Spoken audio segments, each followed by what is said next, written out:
Hey y'all, welcome back to Freedom's Plea. This is episode 2. I'm your host Chase, and I'm currently sick. So please bear with my voice, and if I lose train of thought, I finally have some time to record due to work, school, and personal issues. I haven't had a lot of time to record lately, as you can tell by the lack of content being uploaded. But I do have scripts ready to be recorded, and I do have ideas to go beyond that. So, bear with me. There's more content on the way. And if you guys have any ideas or would like me to discuss anything, let me know and maybe we can work something out. That being said, don't know how much time I have, so let's jump right into this. Let's get into the old doctrines of sectionalism, localism, and live and let live philosophy. So what is sectionalism and localism, and what is the opposites, as I would deem them, nationalism and globalism? Well, sectionalism can be defined in the context of this episode of the podcast as a geographical region inside a nation state, such as the American South, or New England, or the Midwest, or Pacific Coast. You know, you hear these labels in the news and such a lot.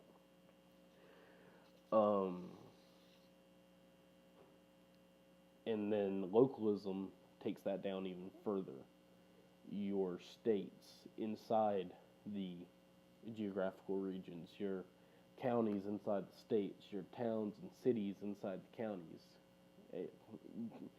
In some places, you can even consider neighborhoods and stuff, especially in the bigger cities, as having their own culture, their own localism tinge to them. But opposing this to the nationalist scale, you have where you would take off those labels. So, in terms of the United States, you wouldn't say you're not a Southerner, you're not a Californian, you're not a Carolinian, you're not from New England, you're an American. And for better or worse, I think that's where we're starting to go towards a united national identity. So, globalism. Sorry, like I said, sick, losing my train of thought. Globalism, defined in this video in the context we're using it, is the more so of a gradual movement and ideology from nationalism going towards a one world political ideology and one world economic system. You can kind of see they're like stepping stones. Whereas, and where I'm going to get to Jeffersonianism in a minute, you have Jeffersonians, even though we're very few in number today, trying to go towards localism and towards sectionalism. And on the opposite, you have the main political agendas of today gearing either towards nationalism or towards globalism. Either way, you're still building more government. So anyway, let's get into American sectionalism. So, like, as I was starting to say, it's impossible to talk about American sectionalism without getting into at least a limited amount of Jeffersonianism, which Jeffersonianism is going to get its own dedicated video at some point in the future, because it's just too big of an animal to just be a footnote. So if I could talk, Jeffersonianism can be defined as the philosophy of Thomas Jefferson, of course, with principles of decentralized government in which government derives its authority from the consent of the governed. Principles that, in the modern day, are evoked in name but not in fact.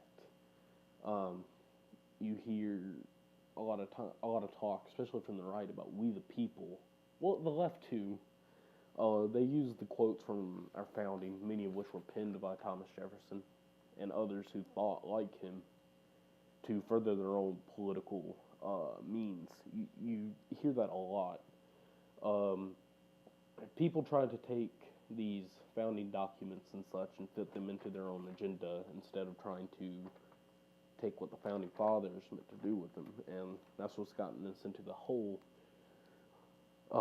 we're in today. But getting back on topic of sectionalism, let's see, where was I? Principles that in the modern day are evoked in name and not in fact. But why not?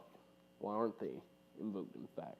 Why has Jeffersonian ideals been abandoned in practice, but are synonymous with everything deemed patriotic in the modern sense? Well, see, government, and I know I'm getting into Jeffersonianism here, but bear with me. Government in the Jeffersonian tradition was viewed as a necessary evil and not the deity of an all-powerful central government that is viewed today. And see, that's where you get the ideas of American sectionalism are from, this area, and it goes into the live and let live philosophy, but that one area of the country can have laws that apply to it, say, South Carolina. You could have almost no infringements upon the Second Amendment, but somewhere like California, who's a lot more left-leaning, could have those, and they could coexist. We're going to live like we want to live. You can live like you want to live, and as long as as long as one side's not forcing the other side to live like the other side, you can have harmony. That's the philosophy of live and let live. And it's deeply intertwined in the tradition of Jeffersonianism. I'm going to take a little jump onto an article here written by Boyd Cathy over at the Abbeville Institute. The title of the article is Secession the Answer? And it was published on February 4th, 2019. Also, if you like this kind of stuff from the Southern point of view especially, I'd recommend giving the Abbeville Institute a look. They post articles every day about it, and they have a podcast done by Brian McClanahan, which, it's outstanding stuff. You learn new things, but also gain a deeper understanding of things you already know. So, it's a great idea for anybody interested in history or politics or philosophy or anything. Most of the topics I cover on here, So definitely give them a look. So secession fits in with the live and let live philosophy. Why can't Californians do what Californians do in California? Why can't we let the Texans do what Texans do in Texas? Let the Carolinians do what Carolinians do in Carolina? Why is it that some states get to coerce others to conform to their views and ideologies? Whether it be gay marriage or, gun rights or abortion or whatever. Why do some states eventually get to tell other states what to do? Why not, anything not granted expressly in the Constitution be left to the states, just such as the 10th Amendment would have it done? Which the 10th Amendment's really tied into this argument for sectionalism, but this is just an overview. If you guys are interested, I can go in deeper with that at some point in the future. But yeah, why do some states get to coerce others into conforming to their views, be it a leftist or right-wing or otherwise view? The state of politics in America has degenerated so far that it's comical. where you have I'm gonna butcher her name. I don't know how to pronounce it. I don't remember. Don't really care how to pronounce it, but the one they're referring to is AOC now, Alexandra Estacio Cortez, something like that. Um, going up there, they're wanting to be socialist. You have Bernie Sanders, outright socialist, wanting socialism in America. And if they could get votes in their respective states for socialism and switch to a completely socialistic form of government, go for it.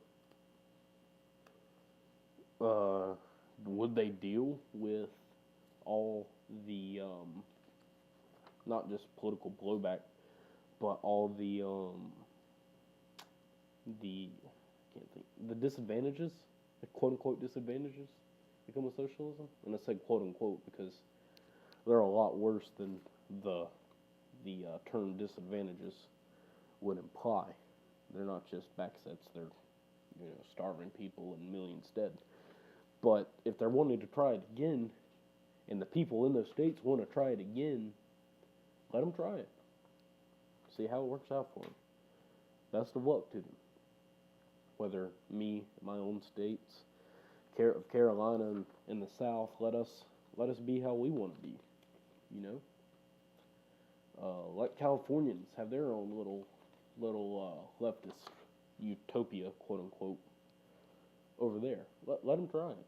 I mean, let Texas be Texas again. Let Dixie be Dixie again. And I've already touched on it, but Second Amendment infractions and abortion and gay marriage are the perfect examples here. Let every state do its own thing. And, I mean, you're going to have states working together, obviously, especially in their geographical regions, for mutual interest. Let the states work together. Because where we're heading now, politically, and this is where Boyd Cathy's article is touching on, secession, breaking apart the fabric of the Union. And is that way the Confederate Founding Fathers viewed it, where they were separating the Union to save the Union. Separating the Union to save the Constitution. Because they believed their rights were being infringed upon. But that's, like I said, that's a whole other video. We're not getting into the causes of the Confederate secession, the Southern secession right now. I'm just talking about secession in general. I believe it is a viable option. If one party wants one thing that the other party, and I'm not talking political parties, I'm just saying take two separate entities. One entity wants this, the other entity wants this. They can't agree. Neither one of them wants what the other one wants. Why not separate? California wants this. They can do this. Carolina wants this. Let Carolina do this. And California gets what it wants. Carolina gets what it wants. I don't see the problem in that. And I think the major solution to this crash course that this national unity has us heading towards, all the political, the disruption in the political climate, it's a better alternative. It really is. Because where we're heading now is devastation. Be it political, be it economical, be it physical. Because you have too many directly conflicting ideologies trying to work together as of right now. You have outright socialists. You have, I don't want to use the word fascist because it's more of a buzzword now. Doesn't really mean now what it used to mean when fascism was still relevant. But you have those who advocate for a stronger central government, not necessarily a socialist one, but just stronger government, more government regulation on the right-wing side, such as the neoconservatives and such. And then you have, libertarian, and I'm not talking about parties when I say the libertarians, but true libertarians that believe in the founding principles, self-governments, the Jeffersonian principles, because they're pretty much one and the same.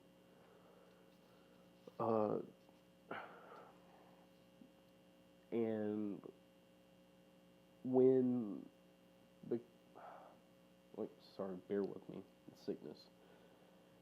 But when you have the socialists and the neoconservatives and everybody, grasping for power, and then you have the Republicans and Democrats, which believe that those are the only two parties. If you vote anybody else, if you vote independent, if you vote libertarian, if you vote Green Party, I'm not supporting any party, by the way, that you're throwing your vote away instead of educating yourself on the issues and finding a person that stands with your views. You're voting a party, and the two political parties are pretty much one and the same on most issues that matter, except for a few that really matter to some people. And they're pandering to their voters. They're pandering and saying one thing and doing another in Washington. Both parties say they're doing opposite things, but they're doing the same things in Washington. We're heading on a crash course. And then you have the buzzwords racist, sexist, toxic masculinity, white supremacy, all these buzzwords that, don't get me wrong, there is racism in the world. I'm not saying that there's not, but not to the point that the left would have you believe on it, obviously. And you have people making mountains out of molehills, and it's covering up the real issues. People are more worried about the kids smirking in Washington or Russia or whatever to realize that their constitutional rights are getting taken away every day, slipping through their fingers, and they're not doing anything to stop it, not doing anything to slow it, except for a few. There's a few people, obviously. Ron Paul, I believe, was one of those back when he served in Congress, but I don't want to get into political opinions. I want to get into political facts, and that's the America of the Founding Fathers,